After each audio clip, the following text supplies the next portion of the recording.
Anche la Corte d'Appello di Venezia dà ragione al comune di Vittorio Veneto sul contenzioso con Banca Intesa San Paolo sui derivati sottoscritti nel 2005 e nel 2006 dall'allora giunta Scottà.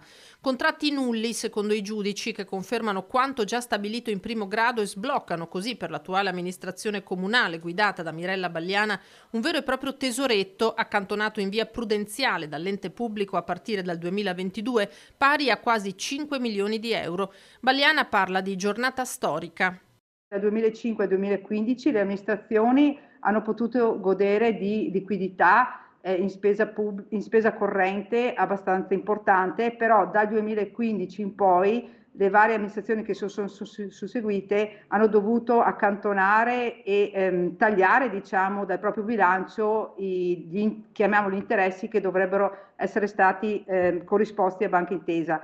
E questa sentenza appunto annulla questi famosi contratti dei derivati che anche altri comuni avevano acceso anche a livello nazionale. Per il comune di Vittorio Veneto questo significa liberare risorse, soprattutto quelle che erano state accantonate in forma prudenziale.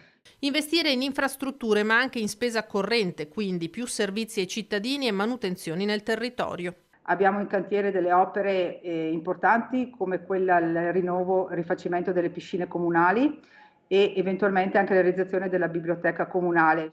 Le varie opposizioni che si alternarono in Consiglio Comunale misero fin dal 2005 in guardia dai rischi che questi strumenti di finanza creativa comportavano, sottolinea Bagliana, finché nel 2022 la giunta Tonon non decise di intraprendere le vie legali, percorso confermato anche dal suo successore Miatto.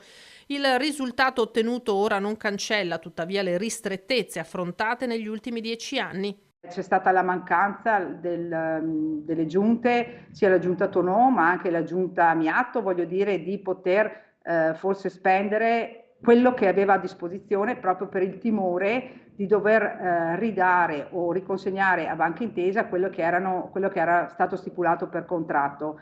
Quindi effettivamente c'è stato un danno in termini anche di, voglio dire, di investimenti per quanto riguarda magari le infrastrutture o, ripeto, servizi alla città.